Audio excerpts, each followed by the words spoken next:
الشیطان الرجیم بسم اللہ الرحمن الرحیم الحمد للہ الذی جعل الحمد مفتاحا لذکرہ وسبیلا الی جنانہ وسببا لزیادۃ احسانہ والصلاة والسلام والتحية والإكرام على سيد أسلم ما في الوجود سر الله في كل موجود نقطة دائرة الوجود صاحب اللواء الحمد والمقام المحمود مولانا ومولى الثقلين جد الحسن والحسين أبي القاسم محمد اللهم صل على محمد وآل بيته الطيبين الطاهرين الصادقين المظلومين الذين أذهب الله عنهم الرجس وطهرهم تطهيرا اللهم صل على محمد واللعنة الدائمة على أعدائهم أجمعين أما بعد فقد قال الله تبارك وتعالى في محكم كتابه المبين هو الأول والآخر والظاهر والباطن وهو بكل شيء عليم صلوات بر محمد اللهم صل على محمد وآل محمد۔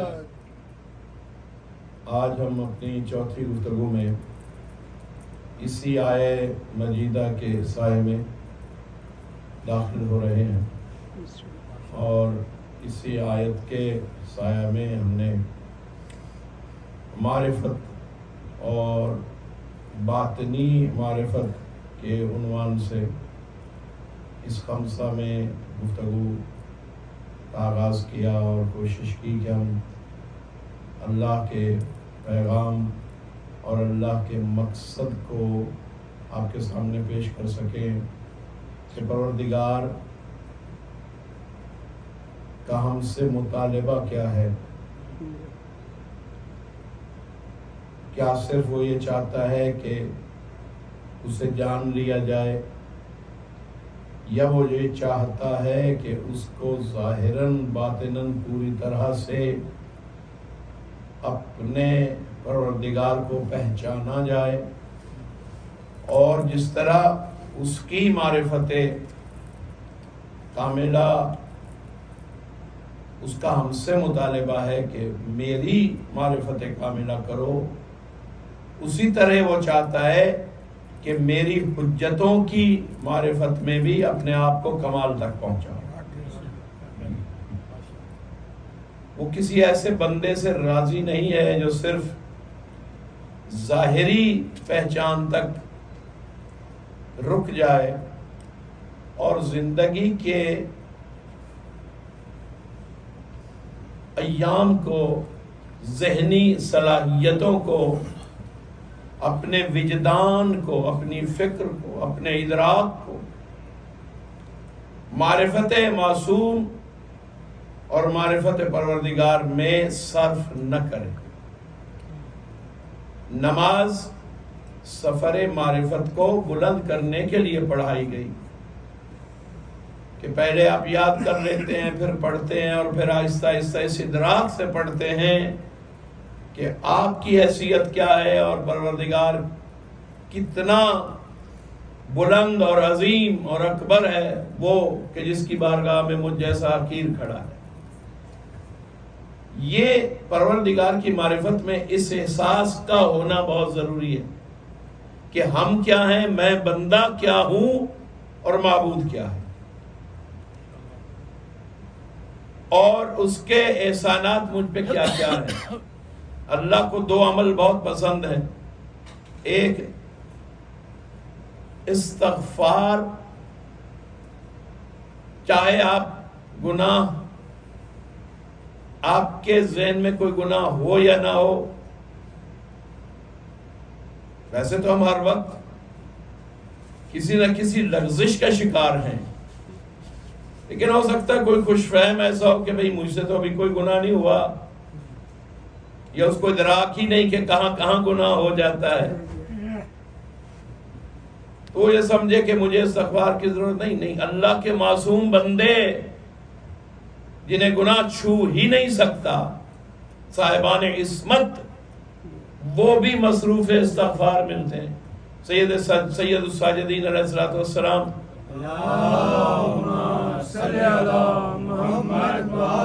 کا صحیفہ کاملہ دیکھیے، حضرت کی عطا ہے، وہ کیوں ہر وقت مصروف استغفار ہیں؟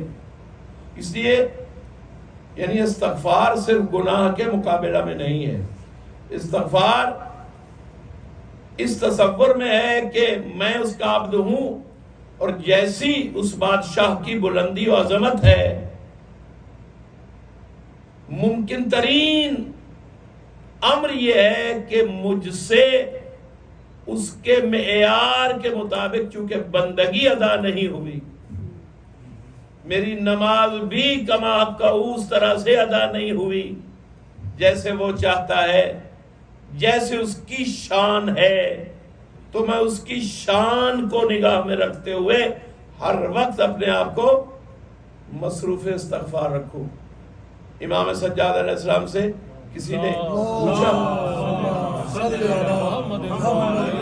کہ آپ تو خاصان الہیہ میں ہیں اور آپ کا دعویٰ ہے کہ آپ اللہ کے چنے ہوئے مصطفیٰ بندے ہیں اور اس کی بندگی میں بھی رہتے ہیں، تو کیا سبب ہے کہ آپ اتنے گریہ و زاری سے استغفار کرتے ہیں اس کی بارگاہ میں؟ حضرت نے فرمایا کہ اس کا سبب یہ ہے کہ جو جسے زیادہ جانتا ہوتا ہے اسی معیار سے اپنے آپ کو اس کی بارگاہ میں پیش کرتا ہے، چونکہ تم اس حد تک پروردگار کی عظمتوں کو نہیں جانتے جس معیار پہ ہم جانتے ہیں، اور پھر ہم پہ اس لیے بھی واجب ہے کہ ہم ہر وقت اس کی تسبیح اور استغفار میں رہیں کہ اس نے جو ہم پر نعمتیں اپنی نازل کی ہیں محمد و آل محمد پر، تو ان نعمتوں کے جواب میں بھی بندگی کا تقاضا یہ ہے کہ ہر وقت شاکر بھی رہیں، استغفار بھی کرتے رہیں۔ تو معصوم کی نگاہ میں دو عمل اللہ کو انتہائی پسند ہیں، ایک استغفار اور دوسرا شکر۔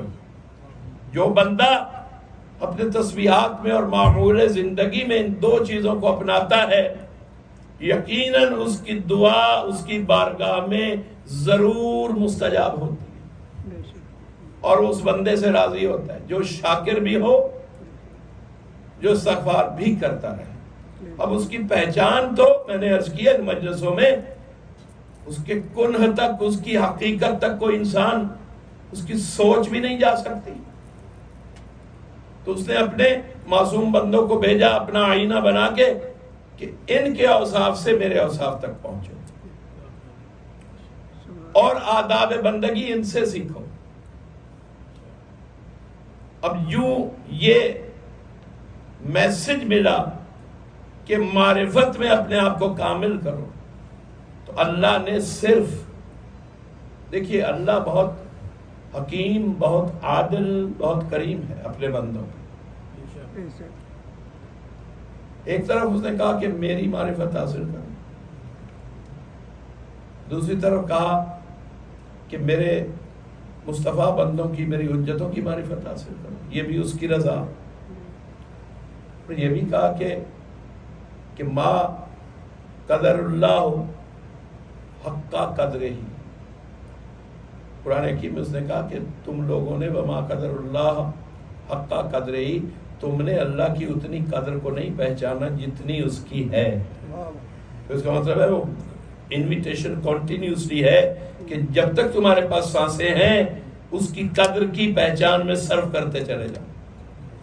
کیونکہ اللہ تھوڑے پہ آپ بیٹھ جائیں کبھی اپنی عبادت کو زیادہ سے زیادہ عبادت کو بھی معصوم کہتے ہیں کافی مت سمجھو، اکتفا مت کر لو کہ ہاں میں تو حضور اتنے آج نوافل پڑھ لیے اور خیال آیا کہ میں نے آج بہت عبادت کر لی. معصوم فرماتے ہیں کہ اسے کم سمجھو، اس لیے کہ تمہیں یہ پتہ نہیں کہ بندہ جو خالق ہی مقصد عبادت سے ہوا ہے وما خلقت الجن والانس الا لیعبدون، تو وہ بندہ جو ہے وہ کہاں اسے حق کے بندگی میں بلند ہونا چاہیے تھا، اسے اپنے معمولات زندگی میں اندازہ نہیں رہتا. اس لیے وہ اپنی کسی عبادت پہ استکبار کا شکار نہ ہو، تکبر نہ کرے، فخر نہ کرے کہ میں نے تو بڑی بندگی کی. نہیں، وہ ہر وقت عاجزی میں رہے. اب اللہ چونکہ بہت کریم ہے، میں نے عرض کیا، وہ یہ بھی چاہتا ہے کہ بندے کو اپنی پہچان کے راستے سمجھاتا جاؤں. تو پیغمبر کی زبان سے اعلان کروایا، اور یہ امیر المومنین حضرت علی ابن ابی طالب علیہ السلام سے بھی منسوب ہے، پیغمبر سے،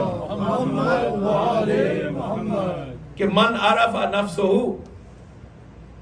فقد عرف ربہ،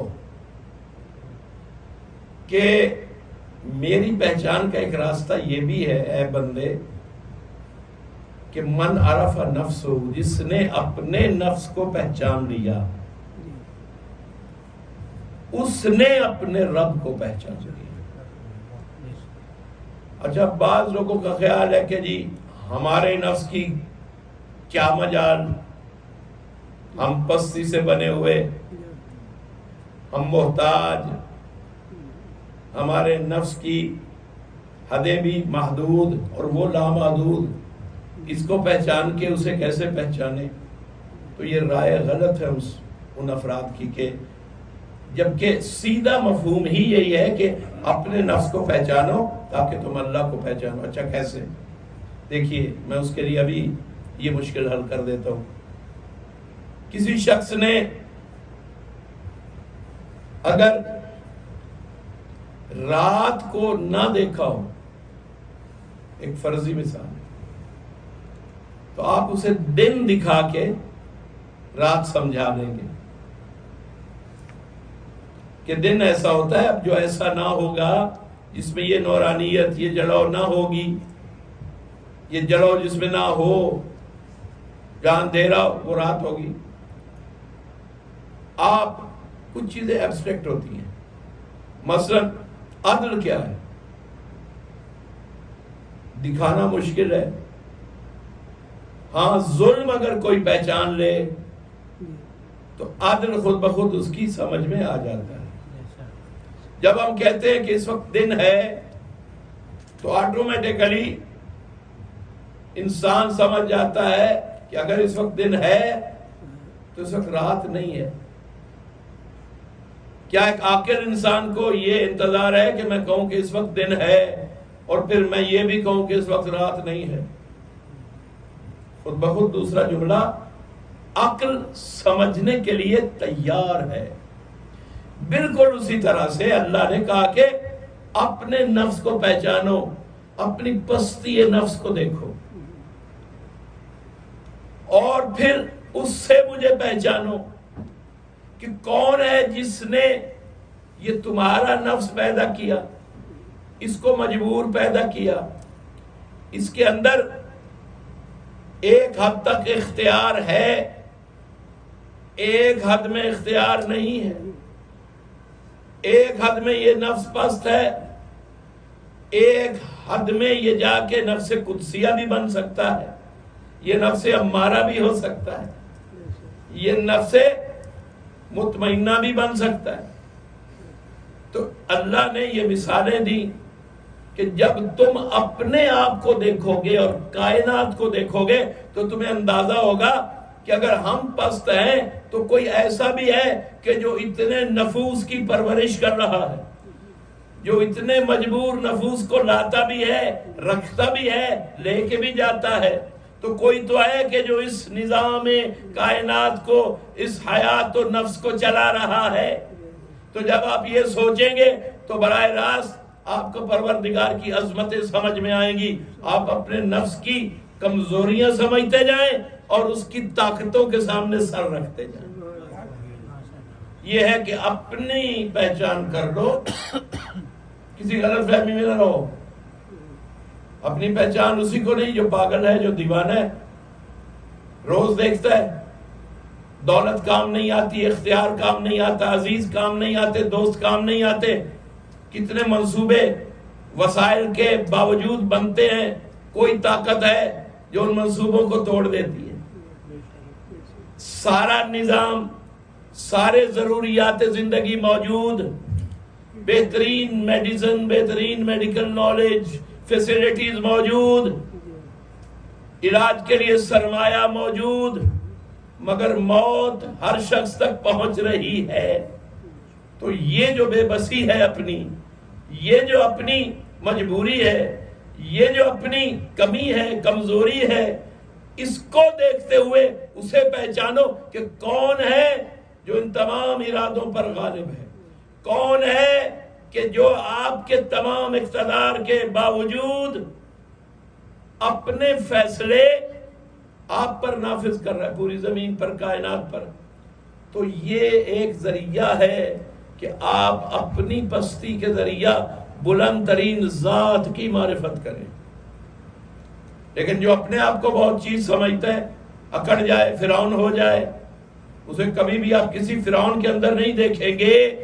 یہ جتنی سپر پاورز ہیں جو فرعونیت میں پلی ہیں اور فرعونیت کے ذائقے میں زندہ ہیں، ہم نے کبھی نہیں دیکھا ہوگا کہ انہیں بھی کبھی خیال آیا ہو کہ ہم بے بس ہونے والے ہیں، ایک دن موت آنے والی ہے، ایک دن ایسا آنے والا ہے کہ ہمارا اقتدار ہمارے پاس نہیں رہے گا، ہم کسی کام کے نہیں رہیں گے اور اس کی بارگاہ میں جائیں گے جو ہم سے ایک ایک لمحے کا حساب لے گا۔ کبھی دیکھا آپ نے جس کے مزاج میں فرعونیت ہوگی وہی اللہ سے بے خوف ہوگا، وہی ظالم ہوگا، وہی دوسروں کے حقوق چھینے گا، اور جو اللہ سے ڈرے گا وہ اپنے نفس کو پہچان چکا ہے، اس لیے نہ وہ کسی پہ ظلم کرے گا، نہ وہ کسی کا حق کھائے گا، نہ وہ کسی کی امور میں بے جا مداخلت کرے گا، کیونکہ وہ سمجھتا ہے کہ اللہ نے میرے لیے، ہر نفس کے لیے کچھ باؤنڈریز بنائی ہیں، مجھے اگر اس کی بارگاہ میں سرخرو ہونا ہے تو مجھے اپنی اپنی باؤنڈریز میں رہ کر زندگی گزارنی ہے۔ اس لیے جو اللہ سے ڈرتا ہے وہی رحم دل ہے، جو اللہ سے ڈرتا ہے وہی سخی ہے۔ یہ ممکن نہیں کہ وہ عظیم صفات جو اللہ کی پسندیدہ ہیں وہ کسی ایسے شخص میں پیدا ہو جائیں جو اللہ کا دشمن ہو، جس کو اپنے نفس کی پہچان نہ ہو۔ تو اپنے نفس سے اللہ کی پہچان حاصل کرو۔ اب آپ کے لطف کے لیے تھوڑی سی گفتگو یہ کہ یہ نفس ہے کیا، صلوات پڑھ لیجیے۔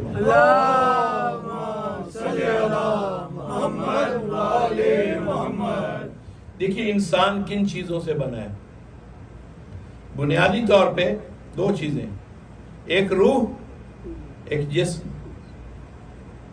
روح کہاں سے آئی؟ بلندی سے، تنزل الملائکۃ والروح۔ جسم کہاں سے آتا ہے؟ مٹی سے۔ اب جسم میں جتنی خوبیاں ہیں وہ بھی مٹی والی خوبیاں ہیں، غذا بھی وہیں سے آ رہی ہے، میڈیسن بھی وہیں سے نکل کے آ رہی ہے، وہی منرلز، وہی وائٹامنز جو مٹی میں مختلف اجزاء کی صورت میں، مختلف نبات کی صورت میں، مختلف سٹونز کی صورت میں، یہ جتنی کانیں ہیں، یہ سارے جتنے میٹرز ہیں سارے مٹی سے، انہی کی مختلف ریشو آپ کے بلڈ میں پائی جاتی ہے۔ اسی سے آپ کا جسم، کاربوہائیڈریٹس، اسی سے آپ کی باڈی کمپوز ہوئی ہے، یعنی مٹی کے اجزاء سے آپ بنے۔ اس لیے جب موت آتی ہے تو جسم کو مٹی کے حوالے کرنے کا حکم ہے، اور عدل یہی ہے کہ بجائے کہ آگ میں جلا دو یا ہوا میں اڑا دو، عدل یہی ہے کہ جہاں سے یہ جسم آیا تھا اس امانت کو اسی کے سپرد کرو۔ یہ امانت ہے مٹی، مٹی کی امانت ہے یہ جسم۔ روح کہاں سے آتی ہے؟ وہ ہمارے کنٹرول میں نہیں، نازل ہوتی ہے اپنے مقام پہ چلی جاتی ہے، بلندی کی طرف پرواز کرتی ہے۔ اچھا، اب دو چیزیں ان کی پراپرٹیز بالکل اپوزٹ ہیں، تھوڑا سا آپ دلچسپی لیں تو یقیناً میں بھی کچھ پڑھ سکوں گا۔ نعرہ حیدری، پراپرٹیز مختلف ہیں، یعنی مٹی سے آنے والی چیز کی پراپرٹیز اور ہوں گی، مادی چیز ہے، وہ کثیف ہے، اور جو روح ہے وہ لطیف ہے، لطیف اتنی کہ چھوئی نہیں جا سکتی۔ اب اپنی سول کو تو ہر ایک شخص مانتا ہے نا، تو ایک چیز جو چھوئی نہیں جاتی، ایک چیز جس کو آپ ٹچ نہیں کر سکتے، جس کو آپ دیکھ نہیں سکتے، جس کو آپ میئر نہیں کر سکتے، جس کو آپ سونگ بھی نہیں سکتے، جس کو آپ سن بھی نہیں پا رہے، روح کو کب آئی، کہاں تھی، کیسے آئی، کہاں گئی، اندازہ نہیں ہوتا۔ جسم کی ہر بات کا اندازہ ہوتا ہے، کتنا ہے، کتنی جگہ گھیرے گا، کیسا لباس پہنے گا، کتنی خوراک اس کو چاہیے، جسم کی ایک ایک چیز لمس بھی ہو رہا ہے، مس بھی کر رہے ہیں، تو یہ ہے کثیف۔ جس چیز میں یہ چیزیں نہ ہو وہ ہے لطیف۔ اب سول تو کافر بھی مان رہا ہے کہ مجھ میں ایک سول ہے، وہ نہ ہو تو یہ جسم، اتنا سجا سنورا ہوا جسم کسی کام کا نہیں رہتا، اٹھا کے مٹی کے سپرد کرنا پڑتا ہے۔ جتنا حسین جسم ہے مٹی کے حوالے کیا جائے گا، مگر روح وہ مان رہا ہے کہ ایک انسین اسپرٹ ہے، ایک سول ہے جو آتی ہے، جو اس جسم کو زندہ کر دیتی ہے۔ تو اب اپنے جسم کا غیب تو کافر مان رہا ہے، اور اللہ اگر یہی کائنات کے لیے کہے کہ تمہارا معبود بھی ایسا، اپنی روح کو دیکھو اور معبود کو سمجھو، تم روح کو چھو نہیں سکتے، روح کو چکھ نہیں سکتے، روح کو سن نہیں سکتے، اور اگر معبود کہے کہ میں روح کائنات ہوں، کائنات بھی ایک جسم ہے، مردہ جسم ہے اگر اس میں روح کائنات نہ ہو۔ پوری کائنات اسی طرح ہے جیسے ایک میت ہے۔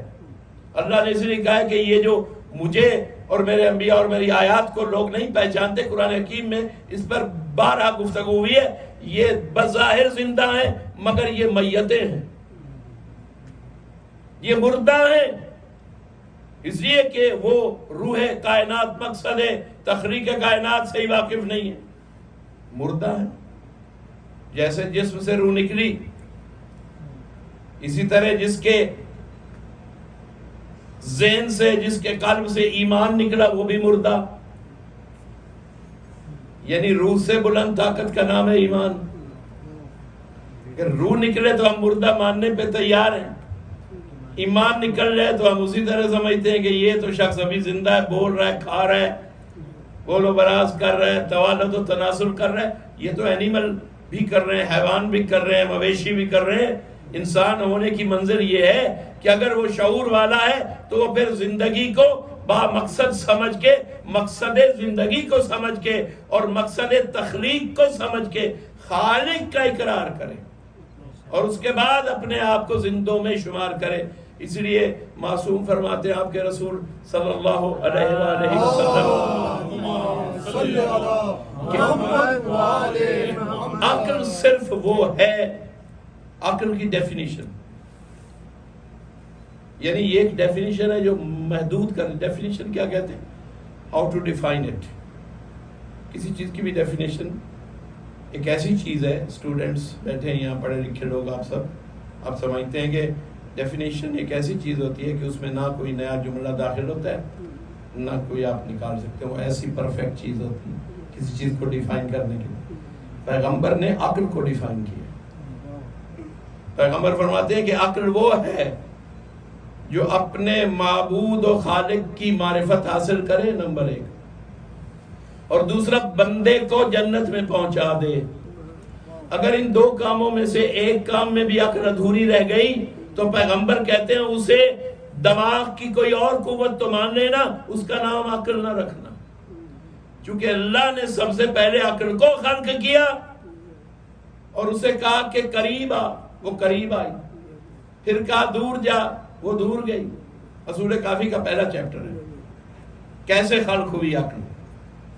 دور جا مراد ہے نہی عن المنکر، اس چیز کو چھوڑ، قریب آ اس چیز کو مان۔ یہ سارے ہیں، یہ شارٹ اشارے ہیں۔ اللہ جب کہے گا قریب آ تو جو جو میرا حکم ہے اسے مان۔ روح نے کہیں بے چونو چرا ہر چیز کو مانا، کہیں بھی اعتراض نہیں کیا۔ انسان میں جبلت ہے، میں کہوں کہ ادھر آئیے، کسی بچے سے کہوں وہ آ جائے گا اول تو وہ بھی پوچھے گا کہ کیوں آؤں، لیکن عقل نے اللہ کے سامنے یہ کیوں نہیں رکھا۔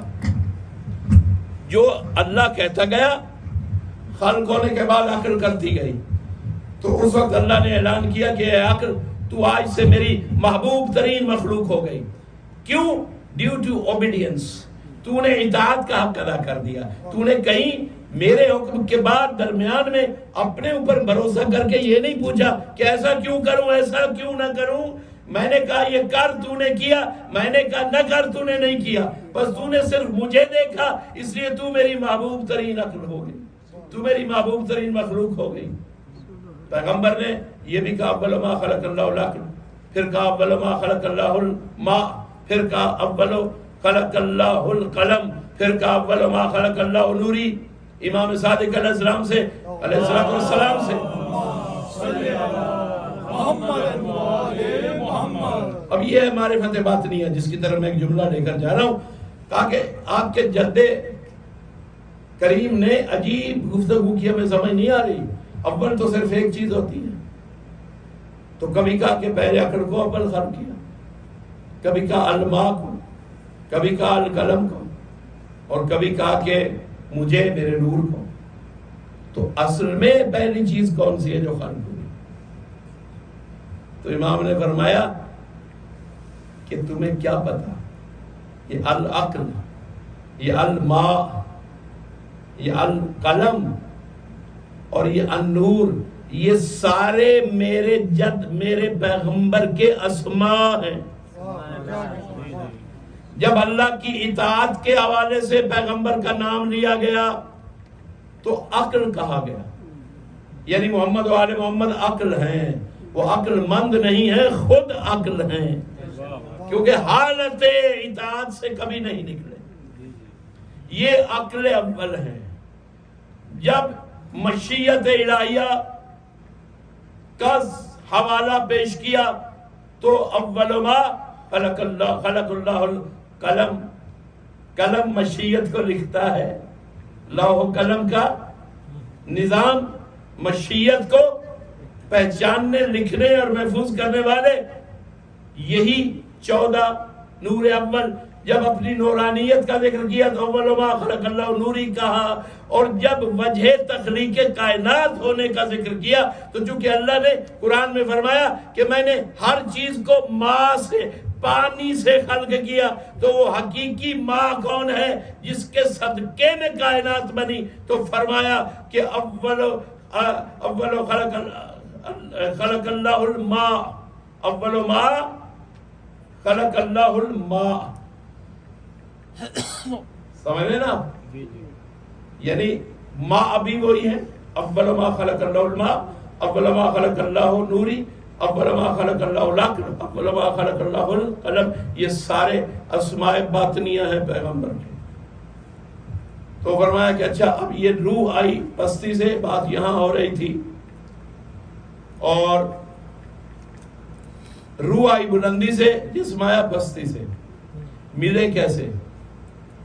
پراپرٹیز میں فرق ہے، یہ نظر آنے والی چیز میٹیریل اور نان میٹیریل، یہ آپس میں جوائنٹ کیسے بنے، بانڈ کیسے بنے؟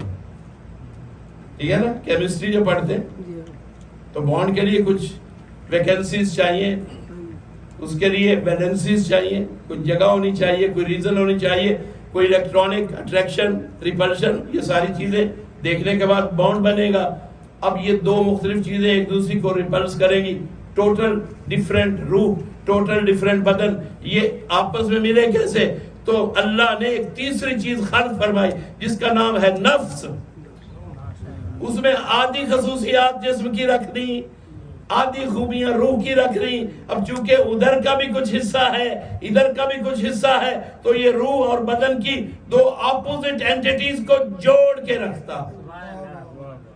اسی لیے جب موت آتی ہے تو نفس نکلتا ہے، کلو نفس ذائقۃ الموت. وہ نفس کو جب نکال دیا جاتا ہے تو روح الگ جسم الگ، وہ ادھر چلی جائے گی جسم ادھر آ جائے گا. اچھا اب سنائیے، اب سوچئے ایک جملہ پہلے سمجھ لیجئے کہ نفس نہ ہو تو زندگی ظاہر نہیں ہوتی. زندگی کی دلیل کیا ہے کہ نفس ساتھ ہے. صرف جسم ہو زندہ، صرف روح کسی کی نہیں. وہ روح عین حیات ہے مگر وہ شخص زندہ نہیں ہے، وہ الگ ہے، یہ الگ ہے جسم. تو نہ اکیلا جسم نہ اکیلی روح کہ ہم کہیں کہ یہ زندہ ہے. تو کون ہے جو ثابت کرے گا کہ زندگی ہے؟ نفس ثابت کرے گا. نفس نہ ہو تو کسی وجود کی حیات، یہ کی سینٹنس ذہن میں رکھیے پھر اس فلسفہ کو سمجھیے. نفس نہ ہو تو کسی بھی ہستی کسی بھی وجود کی حیات ثابت نہیں ہوتی. یہی سبب ہے کہ رسول جس کی رسالت کو بظاہر 11 ہجری میں رسول کے پردہ پوش ہو جانے کے بعد رسالت کے نظام کو بظاہر رک جانا تھا، لیکن فیصلہ کیا اللہ کا کہ یہ رسالت قیامت تک جائے گی. یہی سبب ہے کہ اللہ نے امامت کو علی کو نفس رسول کہا ہے کہ جب تک علی اور اس کے فرزند ان کی امامت موجود ہے، نفس رسالت موجود ہے، تو کوئی نہیں کہہ سکتا کہ رسالت ختم ہو گئی. جس کا نفس موجود ہو اس کا وجود موجود ہوتا ہے. اور اسی سبب سے ایک نہ ایک نفس رسول کو اللہ نے پردے میں موجود رکھا. ہر زمانے میں ایک نفس رسول موجود ہے جس کی وجہ سے رسالت زندہ ہے، جس کی وجہ سے رسالت قیامت کی سرحدوں سے جا کے مل رہی ہے. اگر یہ نفس نہ ہو، امامت نہ ہو، ولایت نہ ہو تو رسالت واقعی اپنی ڈیٹ پہ ختم ہو جائے، ایکسپائر ہو جائے. تو اللہ نے اس کو ان ایکسپائرڈ انفینٹی تک قائم رکھنے کے لیے درمیان میں نفس کو رکھا اور نفس کا نام رکھا ولایت و امامت، جس کے پہلے فرد امیر المومنین علی ابن ابی طالب علیہ السلام. آیت مبارکہ میں بھی انہیں انفسنا اس لیے کہا. اور معصوم جتنے باقی ابنانا، دیکھیے حسن حسین سے لے کر 12ویں تک ان کے پاس اس آیت مبارکہ میں 2 عہدے ہیں. کبھی آپ نے سینگر سے نہیں سوچا؟ ہم سوچتے ہیں سارے بیٹے تو ہیں، ابنانا ہو گئے، حسن بھی بیٹے، حسین بھی بیٹے، سید سجاد بھی بیٹے، ابنانا. لیکن امامت کے رشتہ سے، ولایت کے رشتہ سے، امام وقت ہونے کی نسبت سے، ہر امام اپنے اپنے عہد میں جو امام تھا اس نسبت سے وہ انفسنا میں بھی شریک ہے. یعنی پہلے علی نفس پیغمبر، پھر حسن نفس پیغمبر، پھر حسین نفس پیغمبر. اب یہ جتنے ائمہ تحرین آپ کے ہیں یہ صرف ابناء میں فرزند رسول نہیں ہے، یہ نفس رسول بھی ہیں. اور نفس رسول نہ ہو تو قیامت تک رسالت نہیں رہتی. صلوات پڑھیے اللہم صلی علی محمد و آل محمد. نعرہ حیدری یا علی، حیدری یا علی. یہ ابھی تک گفتگو میں نے دیکھا 35 منٹس کی ہے. اگر 7-8 منٹ اور گنجائش ہے. بسم اللہ. آپ خطیب کی محنت دیکھیں. ماشاءاللہ جی ماشاءاللہ. خطیب نہیں ڈپریس کے لوگ تھوڑے. آپ کیوں ڈپریس بیٹھے؟ میں آپ کو 1000 بندے والی مجلس پڑھ کے دے رہا ہوں. صلی اللہ محمد و آل محمد. میں اس ڈپریشن میں نہیں ہوں کہ کون جو ہے وہ میرے لیے ایک مکمل مجمع ہے، چاہے آپ اکیلے بیٹھے. میری ڈیوٹی ہے کہ میں یہاں سے کچھ بیان کروں اور حق ادا کروں. لہٰذا مجھے اپنی ڈیوٹی دیانت سے ادا کرنی ہے. میں یہ نہیں دیکھنا یہ دنیاوی چیزیں ہیں کہ کتنے لوگ آئے کتنے نہیں آئے. جن کے مقدر میں تھا وہ آئے. صلوات پڑھیے. اللہم صلی علی محمد والے محمد. تو حضور اب یہ ہے امامت ہے نفس. پتہ چلا کہ جو نفس ہے انسان کا نفس. اب آ جائیے اس بات کی طرف کہ ہمارا نفس ہمارے جسم پر حکومت کر رہا ہے. نفس ہی چاہتا ہے نا کہ آرام دہ بستر چاہیے. جسم اس کا مزہ لیتا ہے مگر خواہش کس کی ہے؟ نفس کی. روح کو نہیں چاہیے بستر. مگر جب بندہ مصلی پہ رات گزارتا ہے تسبیح میں جاتا ہے سجدے میں رہتا ہے. میں ایک مثال دے رہا ہوں صرف. یہ نہیں کہہ رہا کہ آج جا کے سوئیے نہیں. جب آپ مصلی پہ وقت گزارتے ہیں زیادہ پیچھے سے آوازیں آتی رہتی ہیں یہ تو بڑی لمبی نماز پڑھتے ہیں. مت سنا کیجیے. اللہ کی بارگاہ میں ہیں آپ. جس کی بارگاہ میں جانا ہے اسے راضی کر لیجیے. یہ دنیا والے تو نہ گھر والے خوش ہوں گے نہ کوئی اور خوش ہوگا. جانا ہے جہاں وہ ہے اسے خوش کر کے جائیے اس دنیا سے. تو خشوع و خضوع ہو تو تھوڑی سی نماز لمبی ہو جاتی ہے بات ہو. اور اگر تعجیل ہو تو اسے کم وقت میں شارٹلی پڑھ لیجیے. بات ہو نماز میں دل لگائیے. لمبی یا چھوٹی اہم نہیں ہے کتنی انوالومنٹ کے ساتھ آپ نے نماز پڑھی. یہ ہے how much you are involved, you are feeling کہ تم پروردگار کے سامنے حاضر ہو اور یہ گفتگو ہو رہی. تو میرے صلوات پڑھ لیجیے. اللہم صلی علی محمد والے. اب یہ جو نفس ہے نا یہ ہے درمیان میں. ادھر سے جسم کہتا ہے کہ میری مانو. ادھر سے روح بھی کبھی کبھی کہتی ہے میری مانو. کہتی تو وہ ہر وقت ہے میری مانو. لیکن جسم کا ساتھ زیادہ دیتا ہے نفس. میرے پاس بہت اچھی گاڑی ہو یہ کس کی خواہش ہے؟ روح کی ہے. جسم کیوں آرام آئے گا اچھی گاڑی سے لذت اٹھائے گا پرائڈ فیل کرے گا میرے پاس یہ گاڑی ہے اتنی مہنگی ہے یہ ہے وہ. تو یہ نفس اس بات کو زیادہ اپنے لیے لذیذ سمجھتا ہے. زبان چاہتی ہے ذائقے. نفس کہتا ہے کہ ہاں بھائی مزہ آئے گا لطف ہے. اب آپ جاگیریں چاہتے ہیں بینک بیلنسز چاہتے ہیں یہ ساری خواہشیں نفس کی ہیں مگر بظاہر ان سے فائدہ کون لے گا؟ جسم. آپ کا اگر 10 ملین بھی اکاؤنٹ پڑا ہو کیا روح کو کوئی 1% فائدہ ہے؟ کچھ لینا ہی نہیں اس سے.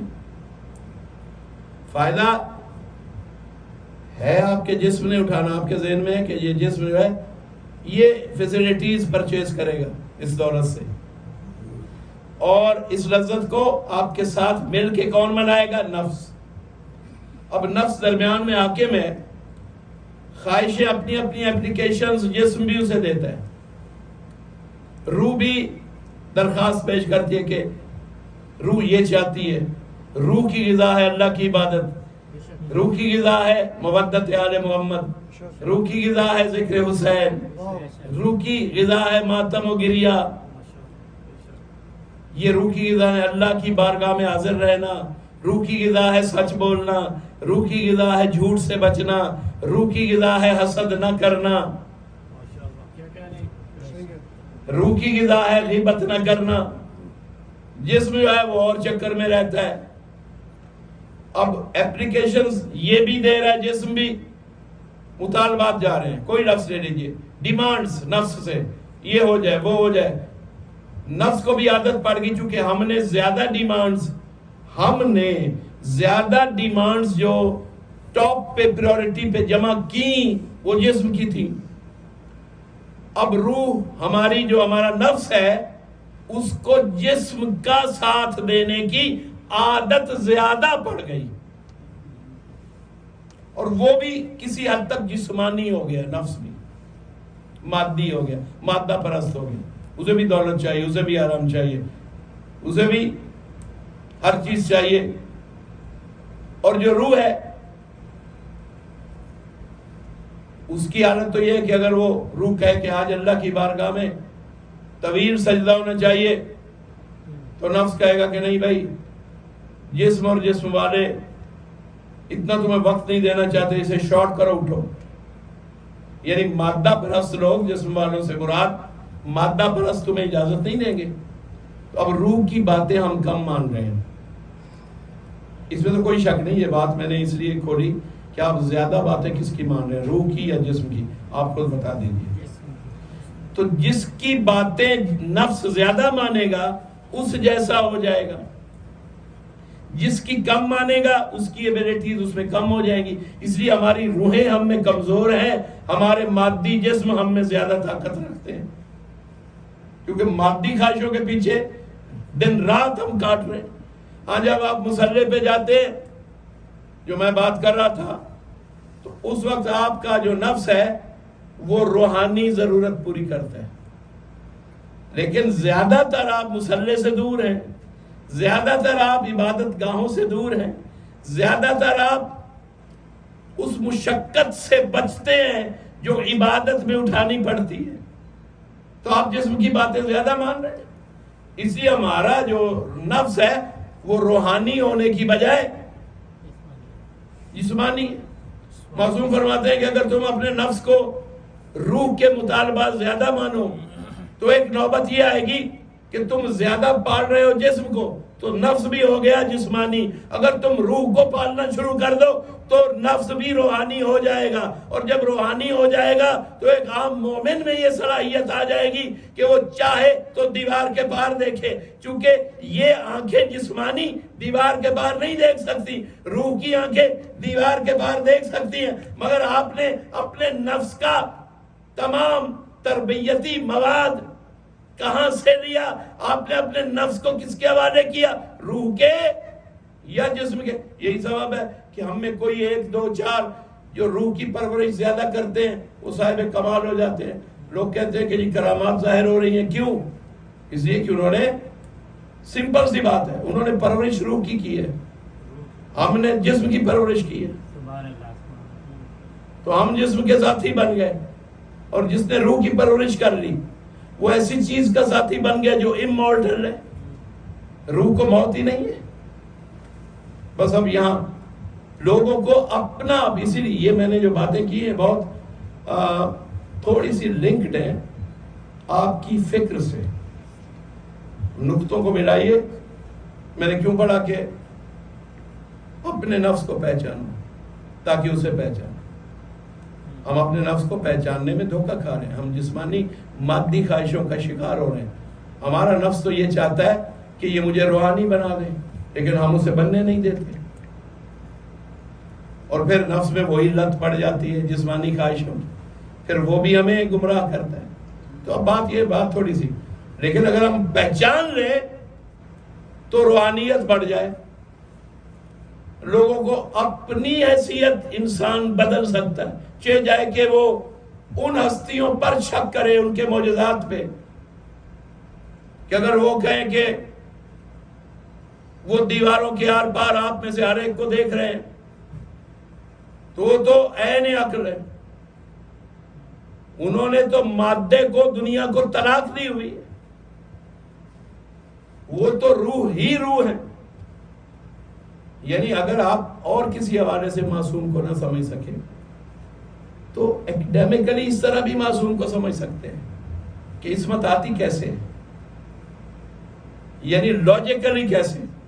ایک چیز تو ہے نا عقیدہ کہ وہ بن کے آئے ایسے، مگر وہ بن کے تو آئے، مگر ان کی زندگی دیکھیے، انہوں نے اپنے آپ کو پھر بنا کے بھی دکھایا۔ جنت کے وہ رسول کی گودی میں سیدہ شباب اہل الجنہ، حسین کو پھر ضرورت کیا ہے کربلا میں جانے کی؟ بنا کے دکھایا کہ ایسے ہی نہیں کہہ دیا، تھے ہی ہم، ڈیزرو ہی ہم کرتے تھے کہ جو اس منزل پہ ہوں۔ انہوں نے ثابت بھی کیا، یاد ہے اللہ قادر معصوم قادر، کہ جو انہوں نے، اللہ نے اعزاز دیے، انہوں نے ثابت کیا کہ ہم ہی اس کو ڈیزرو کرتے تھے، کائنات میں اور کوئی ایسا تھا نہیں۔ اب لوگوں کو شک پڑتا ہے، مولا علی کے لیے روایت پڑھی جاتی ہے نا 40 جگہوں پہ نظر آئے، روزہ افطار کیا۔ اچھا عام لوگ آج تک میں یہی دیکھتے آیا ہوں کئی لوگوں سے میں نے سنا او یہ جی ذاکروں کی پھیلائی ہوئی روایت ہے. ذاکروں کی یعنی اس کا مطلب ہے ذاکر مولا کی معرفت بہتر رکھتے ہیں. اور اگر کوئی مولوی عالم بن کے یہ کہے کہ نہیں ایسا نہیں ہے تو پھر تف ہے اس کی عقل پہ کہ علی کو نہیں سمجھا, اس نے سمجھا وہ بھی ہم جیسے. میں اب اس کو ثابت کروں بھئی یہ روایت آیت اللہ العظمیٰ روح اللہ الخمینی علی اللہ مقام انہوں نے بحث معاد میں اس روایت کو استناد کے ساتھ سند کے ساتھ قبول کیا. وہ کہتے ہیں کہ یہ تو بہت تھوڑا سا ہے کہ 40 جگہوں پہ علی چاہیں تو لاکھوں کروڑوں جگہوں پہ نظر ہے. انہوں نے یہ لکھا ہے اور ان کا لکھنا ایسے ملاؤں کے نظریات کو رد کرنے کے لیے کافی ہے کہ وقت کا ایک بہترین مجاہد عالم مرجع اس روایت کو سند کے ساتھ قبول کر رہا ہے اور آپ کہہ رہے نہیں یہ ذاکروں کی بنائی ہوئی ہے. ذاکروں کی بنائی ہوئی نہیں ہے. جو اہل عرفان علماء ہیں وہ اسے تسلیم کرتے ہیں اور مانتے ہیں اور وہ یہ لکھتے ہیں کہ دیکھیں ولایت کے 3 ارکان کون کون سے ہیں. 2 منٹ دے دیجئے مجلس ختم ہو جائے. انما ولیکم اللہ اللہ ورسولہ والذین آمنوا الذین یقیمون الصلاۃ ویؤتون الزکاۃ وهم راکعون. ایک اللہ تمہارا ولی. ولی کا مطلب کیا ہے؟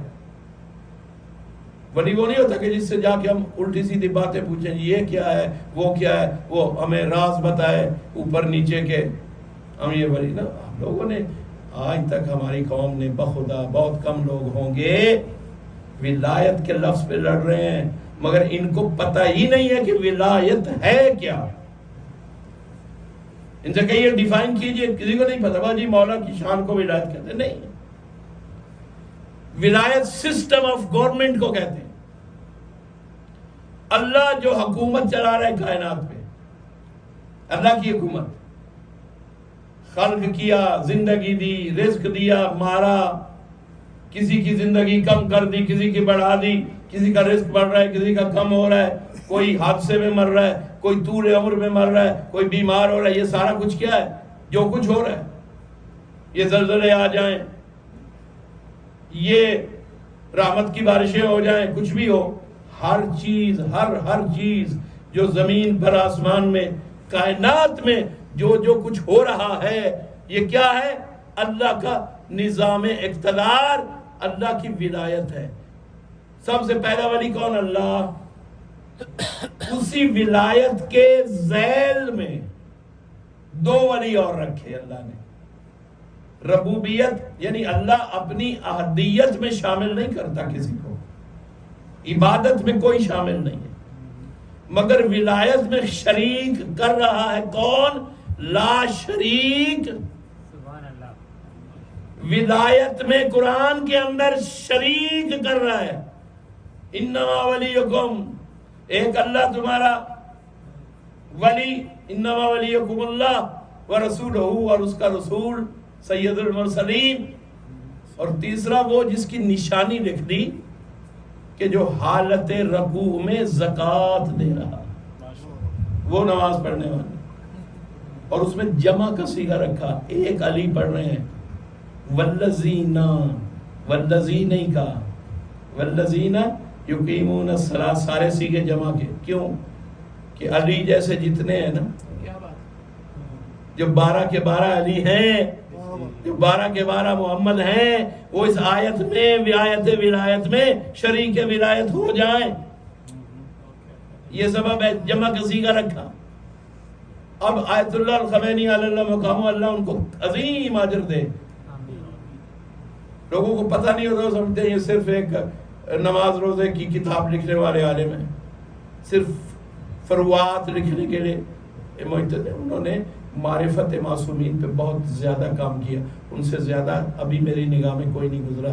انہوں نے ایسی باتیں لکھی کہ ہمارے عام رینج کے مولوی ان پر بھی فتویٰ لگا دیں کہ یہ تو غالب ہے, نعوذ باللہ. مگر انہوں نے جو لکھا وہ غلو میں نہیں لکھا, انہوں نے دلائل قرآنیہ کے ساتھ لکھا کہ یہ مقام ہے معصومین کا.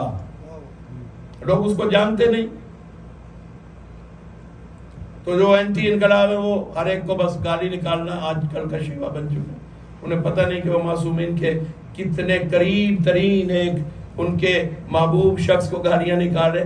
ان کا محبوب کون ہوگا؟ وہ جتنا جو ان کی معرفت میں جتنا بلند ہوگا علم کے ساتھ. یہ نہیں کہ میں بیٹھا بیٹھا صاحب معرفت کہہ دوں میں اپنے مولا کو یوں مانتا ہوں. تیرے پاس علم کتنا ہے؟ تو ثابت کر سکتا ہے؟ تو دشمن کو منوا سکتا ہے؟ ہاں صاحب وہ معرفت والا وہ ہے ان کے نزدیک عظیم جو علم اور قرآن کی بنا پہ ان کی معرفت میں بلند ہے دوسروں سے. صرف اپنے سینے کی دھونس پہ نہیں. یعنی کوئی چیز قرآن سے ثابت نہیں تو سینے کی دھونس پہ اجازت ہی نہیں اس کو کہنے کی. قرآن و حدیث اگر سپورٹ نہ کرتے, معصوم کا کلام سپورٹ نہ کرے, قرآن سپورٹ نہ کرے تو عقیدہ کوئی عقیدہ نہیں ہے, صرف عقدہ ہے. یعنی گانٹھ تو ہے,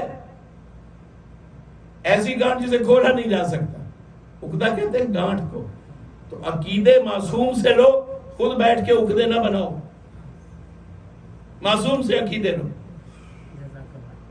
معصوم بتاتے ہیں کہ ہم کیا ہیں, اور اگر ہم ان سے سیکھنا شروع کر دیں تو ہماری گنجائش فکر ختم ہو جائے گی. اتنا بلند عقیدہ وہ عطا کریں گے آپ کو, ہماری بساط سے زیادہ. انہوں نے کیا لکھا ہے؟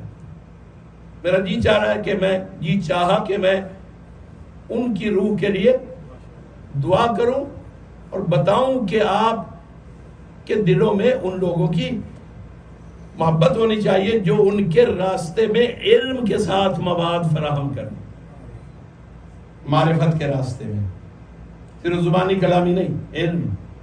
تو یہ کہتے ہیں کہ دیکھیں انہوں نے اس میں ایک بحث لکھی, اور وہ بحث آپ کو لکھ دے گی 2 منٹ کی بحث ہے. میں کئی بار 2 منٹ کہہ چکا ہوں, اگر چونکہ نقطہ چھوٹا ہے 2 منٹ کا, بیان کرنے میں ہو سکتا ہے اس کو 10واں منٹ ہو رہا ہوں, کیونکہ میں یہ نہیں چاہتا کہ سروں سے گزر جائے. ایک بار صلوات پڑھ لیجیے. وہ کہتے ہیں کہ دیکھیں علی 40 جگہوں پہ گئے, لوگوں کو شک ہو رہا ہے کہ نہیں ایسا نہیں ہو سکتا. لوگوں کو شک کی آگے سے جملہ کیا ہوتا ہے لوگوں کا وہابیت کا جو پینٹ کیا جاتا ہے. یعنی اب وہی وہابیت جب نبی کے بارے میں وہابیت کرے تو اسے ہم وہابی کہتے ہیں, اور 14 سمیت وہابی ہو جائے تو اسے مقصر کہتے ہیں. یہی بات ہے نا, جو تکسیر کرے اس شان کو نہ مانے جو ہے. تکسیر کرنا کہتے ہیں کاٹنے کو, مقصر نائی کو کہتے ہیں جو بال کاٹتا ہے. تو وہ بال کاٹتا ہے, اور جو ہمارے جیسا لباس پہن کے فضائل کو کاٹنا شروع کر دے اس کو ہم مقصر کہیں گے. تو بات یہ ہے کہ اس کا رد کیا ہے کہ علم حاصل کریں, علم سے جواب دے مقصر کو. مقصر جو بات کر رہا ہے ہو سکتا ہے کسی مدرسے میں اس نے اتنا لٹل سا مواد پڑھا اور اس کی عقل میں وسعت نہیں تھی کہ وہ اس کو ایکسپینڈ کر کے دیکھ سکتا. نالائق جتنے بھی ہوتے ہیں وہی مقصر ہوتے ہیں, ذہین آدمی کبھی مقصر نہیں ہو سکتا. صلوات پڑھیے.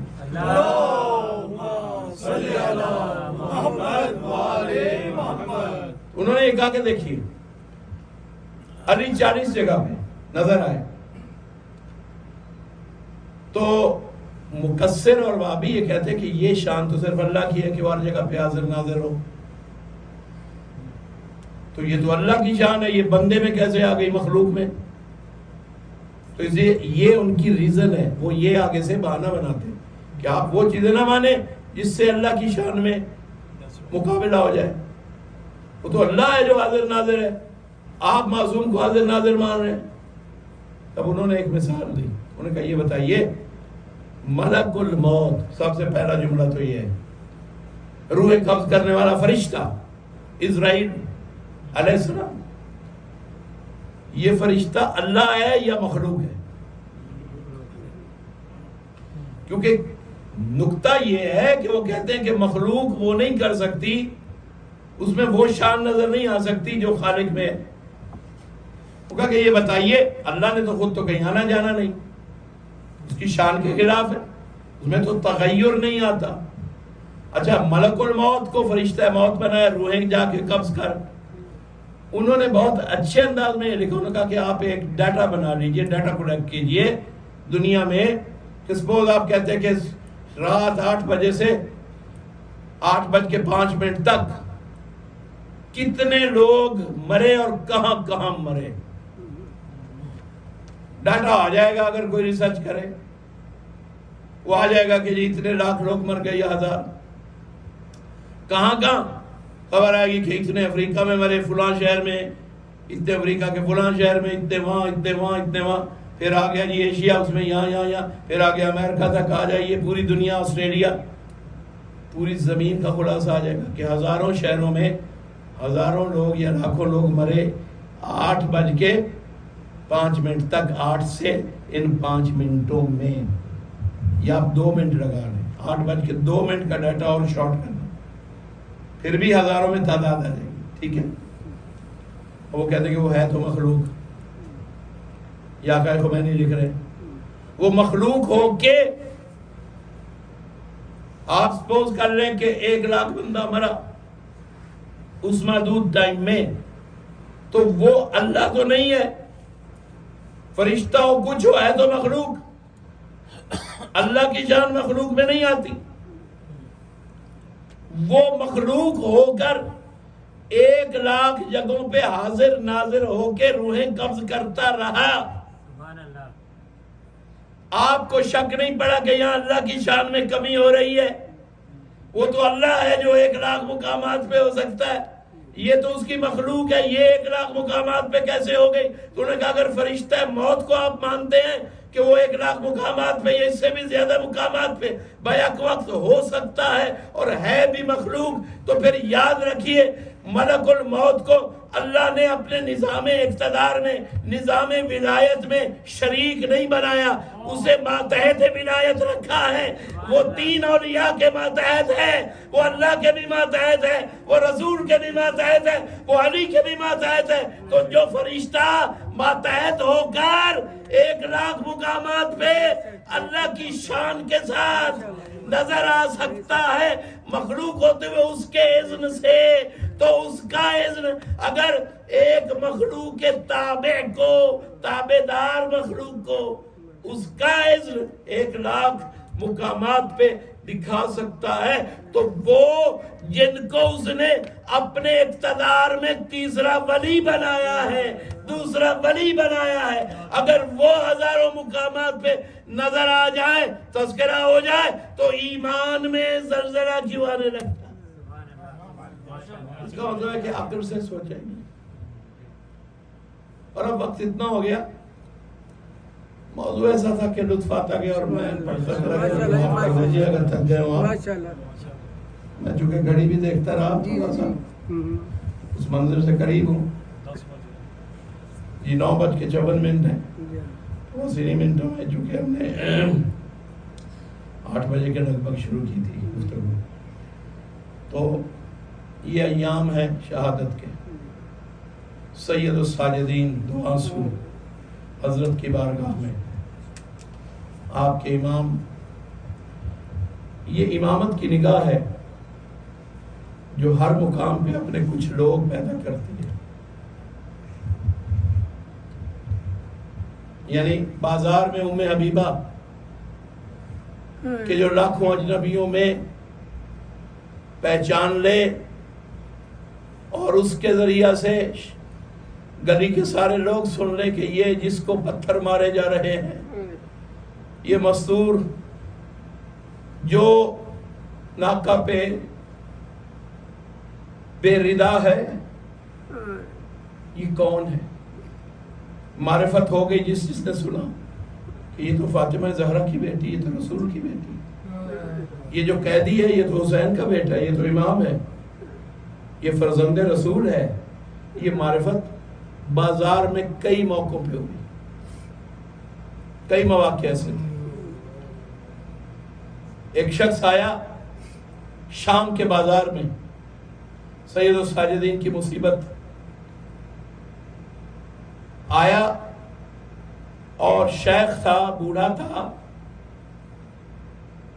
اور اس نے آ کے حضرت سید الساجدین کے سامنے آ کے کہا کہ اللہ نے بہت اچھا کیا کہ ہمارے حاکم کو، امیر کو فتح ہوئی اور تمہارے شر سے بچا لیا اور تمہارے لوگ قتل ہو گئے۔ امام نے اس کی طرف دیکھا، امام کی نگاہ جانتی ہے کہ یہ کم فہمی کی طرف وجہ سے کہہ رہا ہے، اس کو پتہ ہی نہیں ہے کہ ہم کون ہیں، اس کو پتہ نہیں ہے۔ اس کو بتایا گیا کہ کوئی تھے، کوئی باغی تھے، اس کو نہیں پتا کہ ہم خانواد رسول ہیں۔ اب میں ایک بات اور عرض کرتا چلوں، مصائب میں ایک فضائل کی بات ہے۔ یہاں پہ کچھ آیتیں ہیں جو امام نے بازار میں اس شخص کو سنائی۔ اب تفسیریں پڑھتے ہوئے اگر کسی کو شک ہو جائے کہ یہ آیت، جیسے برادران اسلام لکھ دیتے ہیں کہ یہ آل محمد کی شان میں نہیں، فلاں کے لیے، فلاں کے لیے، تو اس کے رد کے لیے یہ بہت بڑی دلیل ہے کہ آپ کا چوتھا امام بازار میں کھڑا ہو کے قرآن کی تفسیر کر رہا ہے اور بتا رہا ہے یہ آیتیں اور ان کا مصداق ہم ہیں اور کوئی نہیں ہے۔ حضرت نے فرمایا تو قرآن پڑھتا ہے شیخ؟ وہ کہتا ہے پڑھتا ہوں، بے شک پڑھتا ہوں۔ حضرت نے فرمایا تو نے قرآن کی وہ آیت پڑھی ہے قُلْ لَا أَسْأَلُكُمْ عَلَيْهِ أَجْرًا إِلَّا الْمَوَدَّةَ فِي الْقُرْبَى؟ وہ کہتا ہے ہاں میں کئی بار اس آیت کی تلاوت کر چکا ہوں،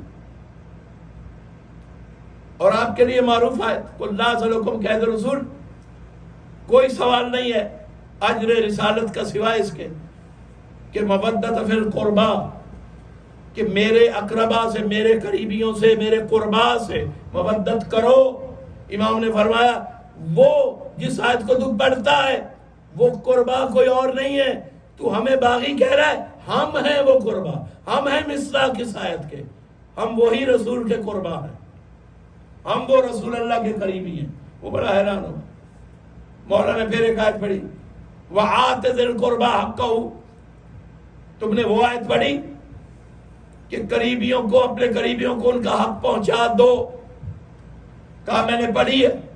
حضرت نے فرمایا اس میں بھی جو قربا ہیں اور جن کے حق کی بات ہوئی ہے وہ ہم آل محمد ہیں، میں جس کا ایک فرد تیرے سامنے قیدی بن کے کھڑا ہوں۔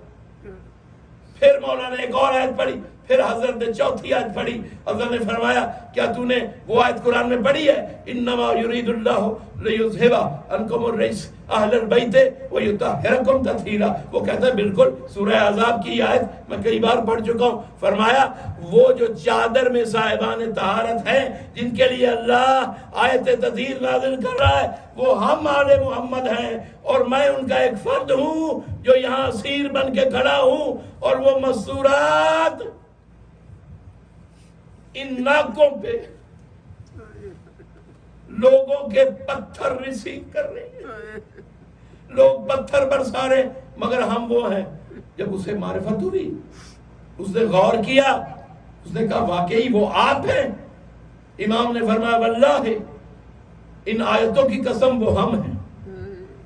اسی وقت دیوانہ ہو گیا، زمین پہ لوٹنے لگا، اپنے آپ کو زمین پر پٹکتا تھا اور کہتا تھا اے آل محمد، مجھے پتا نہیں تھا کہ قوم اشقیاء ہے یہ، اور انہوں نے آپ کو اپنا باغی کہا ہے، مجھے کیسے معافی ملے گی؟ اب وہ یہ آہو بکا کر رہا تھا، پورے بازار میں تعارف ہو رہا تھا کہ یہ کون ہے، یہ آل محمد ہیں۔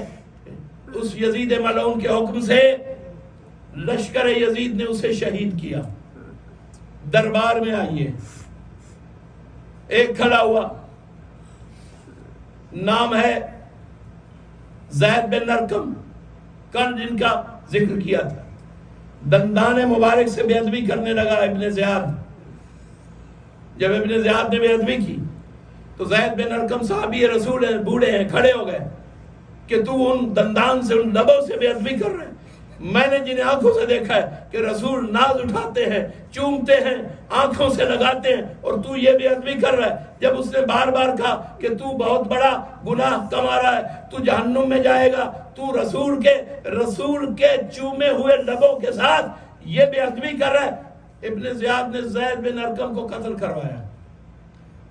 یہ ہے جو ناصرین آل محمد اس انداز سے نصرت کر کر کے اس راستے میں شہید ہو رہے ہیں۔ سید الساجدین دعا دے رہے ہیں، جناب زینب پکار رہی ہے، نانا نانا دیکھ ہمارے آخری مددگار بھی ان درباروں اور بازاروں میں قتل کیے جا رہے ہیں. نانا یہ تیری امت کا سلوک. بس آزادہ رہو. اسی گفتگو میں عبداللہ ابن عفیف وہ حیران ہو کے کہتے ہیں جب بی بی نے خطاب کیا نا, وہ کہتے ہیں کیا علی واپس آ گئے؟ یہ علی بول رہے ہیں. لوگوں نے کہا یہ علی کی بیٹی ہے. اس وقت سر پیٹ کے کہتا ہے ایک آنکھ مولا کی نصرت میں جمل میں ضائع ہوئی تھی, ایک آنکھ شہید ہو گئی تھی صفین میں نصرت امیر المومنین میں. مولا علی کا صحابی تھا. اس وقت بہت بڑا احتجاج اس نے کیا. ابن زیاد نے چاہا کہ یہیں قتل کر دے. اس کا ازدی قبیلہ اسے نکال کے لے گیا, مگر اس کی فوج نے جا کے انہیں ان کے گھر میں شہید کر دیا. بیٹی بھی شہید ہو گئی, وہ بھی شہید ہو گئے. یہ سارے شہداء ولایت کے. اب کیا ہوا جب دربار میں یہ ماحول بنا کہ ازدی قبیلے نے حائل ہو کے عبداللہ ابن عفیف کو روکا کہ دربار میں تو تلوار نہیں اٹھا سکتا, جلات کے حوالے نہیں کر سکتا. اس وقت ستانے کے لیے بی بی کا خطبہ سن کے جل بھن گیا, کہنے لگا میں تمہیں قتل کروا دوں گا. اس وقت اس کے جو مشیر تھے وہ آئے کہ اگر خبردار تو نے ایک مستور کو اگر قتل کر دیا نا تو سنبھالنا مشکل ہو جائے گا نظام کو. خبردار. امام سجاد کو اس نے دیکھا, کہنے لگا میں اس قیدی کو قتل کروں گا. بی بی سامنے آئی. بی بی نے کہا خبردار, میرے ہوتے ہوئے تو میرے بھتیجے سجاد کو قتل نہیں کر سکتا. میں بہت تیزی سے گزر رہا ہوں, یہ سناٹا اتنا مجھے پسند نہیں آ رہا. یہ رونے کی راتیں ہیں, ذکر وہی مصیبت کا ہے, اس لیے اپنے آپ کو آمادہ کر لیں. اب وقت تو جو ہو چکا ہے وہ ہو چکا, اور بات بھی ختم ہو رہی ہے, اس لیے 2 آنسو کما کے اٹھیے. اب یہ جو منزل آئی سید سجاد, اس نے کہا کہ تمہارا نام بھی علی ہے, اللہ نے تو علی کو قتل کر دیا تھا. وہ ملعون کہتا ہے. سرکار کہتے ہیں آپ کے امام نہیں, ایک کم بخت, تمہارے لشکر نے میرے بھائی علی اکبر کو قتل کیا تھا اور علی اصغر کو قتل کیا تھا. وہ اللہ نے قتل نہیں کیا, روحیں اللہ کے پاس جاتی ہیں, لیکن قتل تم نے کیا تھا, اس کا حساب تم دو گے. اب اس نے دیکھا کہ جب ماحول بگڑ رہا ہے, سید سجاد کو قتل کا حکم دیا. جناب زینب نے درمیان میں آ کے اس کے منصوبے کو ناکام کیا. اب اس نے چاہا کہ میں کس طرح سے ستاؤں. اس نے حکم دیا مختار کو ہتھ کڑیوں سمیت زنجیروں سمیت لے کر آؤ زندان سے. مختار آئے, مختار داخل ہوئے. مختار کی نگاہ بیویوں پہ نہیں پڑی, ابھی اس نے نہیں دیکھا آل محمد کے قافلے کو. سیدھا آیا اور یہ ابن زیاد ملعون کہتا ہے مختار دیکھ, تو جس کو مولا مانتا تھا, تو جس کو اپنا آقا مانتا تھا, دیکھ میں نے ان کے ساتھ کیا کیا. آج ہم فاتح ہو گئے, ہم نے ان کے سر نو کے نیزہ پہ رکھے ہوئے. مختار نے دیکھا. مختار کہتا ہے ملعون مجھے پتہ چل چکا ہے اللہ کے دشمن, لیکن تو نہ گھبرا, تو نہ گھبرا. وہ دن آنے والا ہے جب میں اپنے ہاتھوں سے تجھے قتل کر کے اپنے مولا کا انتقام لوں گا. اس نے کہا تیری یہ جرات, میں تجھے قتل کروں گا. مختار کہتے نہیں, میرے امام نے مجھے بتا دیا ہے تو میرے قتل پہ قادر نہیں ہوگا, میں تجھے قتل کروں گا, اس لیے مجھے جو کہنا ہے میں برسر عام کہہ رہا ہوں. اس کے بعد وہ اس نے دیکھا کہ مختار اپنے عقیدے کی زبان بول رہا ہے. کہنے لگا تو اتنی باتیں نہ سنا, یہ دیکھ جن کے لیے تو بول رہا ہے ان کی مستورات کا میں نے کیا حال کیا ہے, یہ دیکھ ان مستورات کی طرف, یہ دیکھ حسین کا بیٹا. اس نے جب پلٹ کے دیکھا, ایک نگاہ پڑی, وہیں اس نے زنجیروں سمیت ماتم شروع کیا. اس نے کہا اے آل محمد کی بیویوں, اے دختران فاطمہ زہرا, اے دختران رسول, مجھے معاف کر دینا. اس ملعون نے چادریں چھین کر یہ منظر پیدا کر لی کہ میں کم خیالی میں, میں بے دھیانی میں اس طرح نگاہ کروائے گا جہاں آپ کھڑی تھی. میں آپ کے پردوں کا انتقام لوں گا, میں آپ کے مقتولوں کا انتقام لوں گا, میں اپنے ہونے کا ثبوت دوں گا, کیونکہ میں پیدا ہی اس لیے ہوا ہوں کہ میں آپ کا انتقام لوں. لعنت اللہ علیہ.